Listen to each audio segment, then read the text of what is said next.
달아지는 일 잔뜩 움츠린 어깨 위로 따스한 긍휼이 내리네. 지우고 싶은 실수에 나를 가둔 마음을 여시는 주.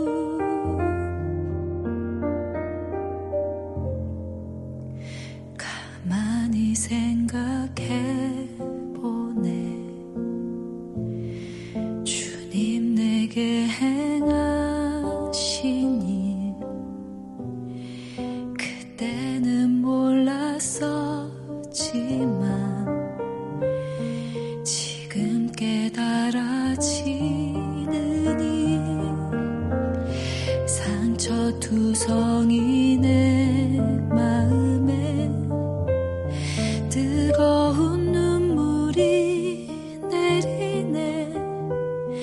멈추고 싶은 나의 삶 다시 살게 하는 그 사랑 셀 수도 없는 은혜로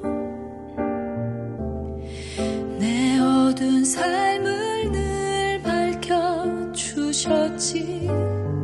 깨닫지 못한 순간에도 늘 반짝였던 나의 삶 밤하늘 가득 별들을 올려다보면 느끼네. 시간이 흐르고 흘러 그 은혜를 알게 됐네. 내 삶 여전히 빛나는 것 내 안에 사는 빛 때문에 그 빛이 모든 어둠을 물리치기 때문에 그 빛이 모든 어둠을 물리치기 때문에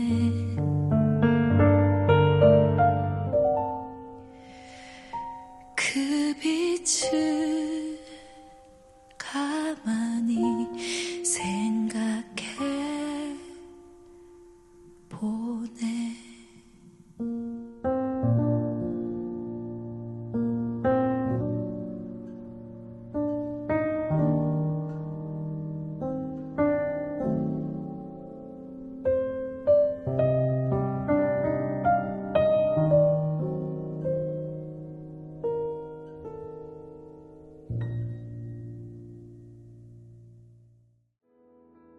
함께 묵상할 말씀은 사도행전 9장 19절에서 31절까지 말씀입니다. 아나니아의 안수기도를 통해 다시 보게 된 사울은 세례와 함께 곧이어 성령 충만을 받게 됩니다. 그리고 이어서 사울은 다메섹에 있던 다른 제자들과 며칠을 교제한 후 바로 다메섹 해당에 들어가서 예수님이 하나님의 아들임을 선포하게 됩니다. 그런 사울의 모습에 동족 해당의 공동체 디아스포라 유대인들은 충격을 받았을 것입니다. 분명 예수를 박해하러 온 그가 예수를 하나님의 아들로 선포하며 그 도를 따르기를 자처함으로 놀라지 않을 수 없었을 것입니다. 사울이 방문하여 그리스도인들을 핍박하기를 기대했던 유대인들 입장에서는 이런 변화된 사울의 모습에 거센 저항을 불러왔습니다. 23절에 여러 날이 지나매 라고 되어 있는데 여기서 여러 날은 며칠보다 훨씬 더 긴 시간을 가리킵니다. 이 기간은 갈라디아서 1장 18절에서 바울이 예루살렘을 방문하기 전의 시간을 말합니다. 따라서 23절에서 25절은 바울이 아라비아로 갔다가 다시 다메섹으로 돌아온 이후에 일어난 일입니다. 바울이 아라비아에서 얼마 동안 머물렀는지는 정확히 알 수 없습니다. 다메섹의 유대인들은 사울을 암살하려는 음모를 꾸몄지만 그 계획이 탄로나는 바람에 다메섹에 있는 그리스도인들이 사울을 강줄에 넣고 성 밖으로 탈주시킵니다. 이 일에 대해 사도 바울도 고린도후서 11장 32절에서 33절에 이것을 언급합니다. 다메섹에서 아레데 왕의 고관이 나를 잡으려고 다메섹 성을 지켰으나 나는 강주리를 타고 들창문으로 성벽을 내려가 그 손에서 벗어나노라. 이것은 아나니아에게 예수님이 말씀해 주신 것처럼 예수님의 제자로서의 사울의 핍박과 고난이 시작된 것을 시사하고 있습니다. 밤에 다메섹에서 빠져나온 사울은 예루살렘으로 자신의 발걸음을 옮겼습니다. 주 예수의 이름을 부르는 자들을 잡아오기 위해 3년 전 예루살렘으로 떠났던 사울이 이제 예수님의 이름을 선전하는 자로 변화되어 유대인들로부터 핍박과 죽음을 당할 위험을 피해 예루살렘으로 다시 오게 된 것입니다.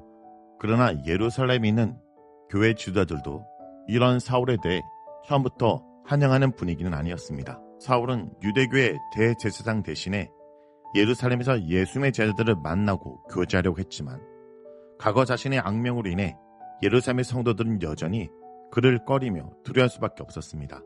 예루살렘에서 그리스도인들에게 행한 핍박하는 모습이 아직도 눈에 선명했을 것이고 사울이 예수님의 제자로 변화됐다는 사실도 순전히 받아들일 수 없었을 것입니다. 이때 예루살렘 사도들에게 사울을 소개하고 추천한 자가 구브르에서 레위 가문으로 출생한 요셉입니다. 그는 평소에 예루살렘 신앙 공동체 안에서 성도들을 잘 보살피면서 덕을 끼침으로 사도로부터 인정을 받아 바나바, 즉 위로의 아들로 불리는 자였습니다. 아무도 사울에게 쉽게 접근하려고 하지 않을 때 바나바가 그에게 다가가 그를 교회 지도자들에게 소개합니다.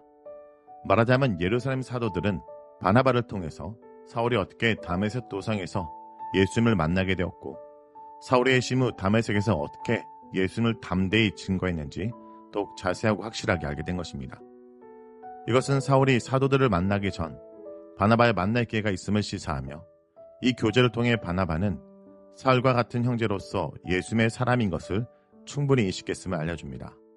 이전에 다메섹에 있던 그리스도인들이 사울을 한 그리스도의 형제로 받아들인 데 있어 아나니아가 큰 역할을 했다면 예루살렘의 지도자들이 사도 바울을 한 형제로 받아들이게 된 것은 바나바의 역할이었던 것입니다. 하나님께서는 이렇게 예비된 하나님의 사람들을 통하여 하나님의 새 일꾼들을 세워나가시고 준비시킵니다. 특별히 오늘 본문에 등장하는 바나바는 사울의 핵심을 의심하는 예루살렘 교회의 제자들 앞에서 적극적으로 사울을 인도하여 사울의 삶에 일어난 진정한 변화와 믿음을 전달해 주었습니다. 그러므로 바나바는 위로의 아들이라는 그의 이름에 어울리는 모습이었습니다. 이런 바나바의 담대한 믿음의 행보가 있었기에 사울이 위대한 복음 전도자로 거침없이 활동할 수 있었던 것입니다. 우리도 마찬가지입니다. 오늘날 우리가 이렇게 신앙생활을 하고 교회 공동체의 한 일원이 되기까지는 우리 한 개인의 결단과 노력이 아닌 우리 옆에 하나님의 사람이 있었기 때문입니다. 성도 여러분, 그리스도인에게는 다른 그리스도인이 필요합니다. 예수님의 사랑으로 받아주는 그리스도인, 예수님의 마음으로 기도해주는 그리스도인, 한 형제를 소개하고 믿어주는 한 그리스도인들이 우리에게 필요하고 우리 또한 그러한 그리스도인이 되어야 합니다. 바나바의 이러한 도움으로 사도들과 우호적인 유대관계를 맺은 사울은 예루살렘에서도 예수님의 이름을 담대하게 전하시게 되었습니다. 그러나 사울은 다메섹에서도 그랬듯이 이곳 예루살렘에서도 핍박과 비난, 죽음의 위협을 느끼지 않을 수 없었습니다. 아마도 사울은 이곳 예루살렘에서 디아스포라 출신의 유대인들에게 예수님을 증거하다가 순교를 당한 스데반을 떠올리지 않을 수 없었을 것입니다. 그리고 무엇보다 스데반의 죽음을 당연히 여기며 그 자리에 서 있었던 과거의 자신의 모습을 회상하면서 사울은 더욱 결연한 자세로 순교를 각오하며 그도가 변론했을 것입니다. 그 결과 유대인들은 사울을 살해하려는 음모를 꾸미게 되고 그 사실을 알게 된 성도들은 그를 가이사로 데려간 후 다시 다소로 보냅니다. 가이사는 항구 도시였고 다소는 길라의 수도이며 학문이 발달한 도시로 알려져 있었습니다. 이 사건 이후 본문은 다소에 도착한 사울에 대해서 잠시 침묵합니다. 사울의 이야기는 사도행전 11장 25절에서 다시 등장하기까지 잠시 사라지게 됩니다. 그리고 오늘 본문은 31절에 지금까지 가정을 통해 현재의 교회의 상황을 이야기하는데, 온 유대와 갈릴리와 사마리아 교회가 평안하여 든든히 서가고 주를 경외하고 성령의 위로로 진행하여 수가 더 많아지더라고 언급합니다. 이것은 초대교회의 전반적 진행 사항을 간략하게 요약하는 구절로 사도행전 6장 8절부터 서술한 초대교회의 복음 확장 이야기를 일단락짓습니다. 그리고 이것은 앞으로 이방 선교를 위한 사전 준비가 모두 끝난 것을 시사하기도 합니다. 특별히 31절에서 교회의 영적, 수적 사항을 묘사해주는 구절에 평안을 누리다, 수가 많아지다 라는 표현을 쓰고 있는데, 교회 성도의 수가 증가했을 뿐 아니라 평안을 누리게 됨도 부활하시고 승천하신 예수님을 주로 경외하는 그들의 신앙과 함께 성령께서 베푸시는 위로에 기초한다 볼 수 있습니다. 초대교회 사항에 있어 성령님은 몇몇 예수 그리스도의 증인들의 복음 사역에 직접적으로 능력을 베푸심으로 역사했을 뿐 아니라 공동체 안에서도 성도들의 내적 삶에 있어서도 위로의 역사로 활동하셨음을 보게 되는 것입니다. 성도 여러분, 초대교회 주님의 제자들에게는 갖가지 오해와 박해가 있었지만 오히려 이런 어려움 속에서도 주님의 교회는 더욱 든든히 서갔습니다. 성령님께서는 믿는 자들 가운데 위로하심으로 내주에 계셨기 때문입니다. 어떤 어려움과 고난이 있을지라도 성도가 성령의 위로 가운데 정진한다면 아름다운 성장을 경험하게 될 것입니다.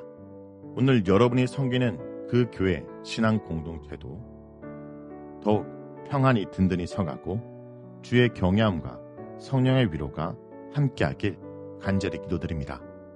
말씀을 놓고 기도하겠습니다. 주님, 오늘도 주님의 복음 전도 사역을 방해하는 온갖 어려움 속에도 주의 말씀으로 또 힘을 얻게 하여 주시옵소서. 무엇보다 주님의 일은 나 혼자의 열정으로 되는 것이 아니라 성도의 연합과 서로를 세워줌으로 이루어진다는 것을 잊지 않게 하여 주옵소서. 오늘도 우리가 누군가에게 바나바가 되어 그를 한 형제로 품고 그의 성장을 돕고 그가 온전히 하나님의 사람으로 살아낼 수 있도록 돕는 위로의 자녀로 살아가게 하여 주옵소서. 예수님의 이름으로 기도합니다.